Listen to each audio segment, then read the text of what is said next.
Danny, je cherche un véhicule à transmission intégrale pour ma fille. J'hésite entre un Subaru Crosstrek, c'est surprenant. Bien, très populaire quand même comme produit. Je sais bien. Une Mazda 3 ou encore un CX5, pardon, les trois des véhicules neufs de Mazda.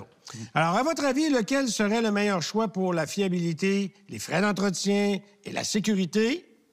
Donc, avez-vous une meilleure suggestion au cas où? C'est trois, quand même, véhicules qui répondent assez bien à tous les critères. Ouais. Celui qui vient m'accrocher un peu plus, c'est que le Crosstrek, c'est un véhicule qui coûte cher d'entretien. C'est ça. Et ça semble être vraiment un facteur qui est déterminant dans la question.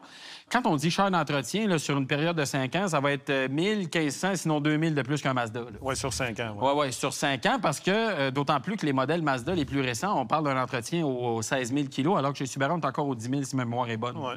Puis c'est salé à chaque fois. Oui, oui, oui. Un entretien de 100 000 km sur un Crosstrek, c'est 1200 $, là. Je pense, là, de mémoire. Là. Dans ces eaux-là, tout le moins. Oui, c'est ça. Donc, c'est quand même très dispendieux. C'est sûr que Question facile. les deux Mazda sont peut-être un petit peu moins modernes au niveau de la transmission automatique. En revanche, vous avez une connexion qui est pas mal plus sentie que dans un Subaru qui a une transmission à variation continue. Là, qui C'est chasse pas la les même rapports. traction intégrale, par contre. C'est pas la même traction intégrale, c'est vrai. Ça, c'est sûr. Moi, j'irais entre les deux, personnellement. J'irais me chercher un CX-30. Parce que la Mazda 3, on suppose qu'on irait avec une version à haillons dont la visibilité est épouvantable. Ou une berline intégrale, ça existe aussi. Oui, tu as la berline, mais tu sais, là, vu qu'on est plus dans le style à haillons avec les deux autres, je serais plus porté à croire qu'on irait avec une Mazda 3. Moi, j'ai pas aimé la présentation intérieure de la version à haillons parce que c'est très oppressif. La voiture est basse.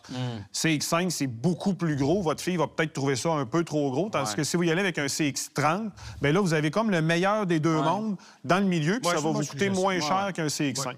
Cela dit, si vous voulez un CX-5 ou une Mazda 3... Les deux sont recommandables. Ça fait aussi. Oui, c'est toute la même affaire. C'est la même mécanique ou à peu près, tu sais, bon. Mais assurez-vous que votre fille fait vraiment un essai routier dans la 3 parce que, justement, l'effet à l'intérieur, c'est significatif.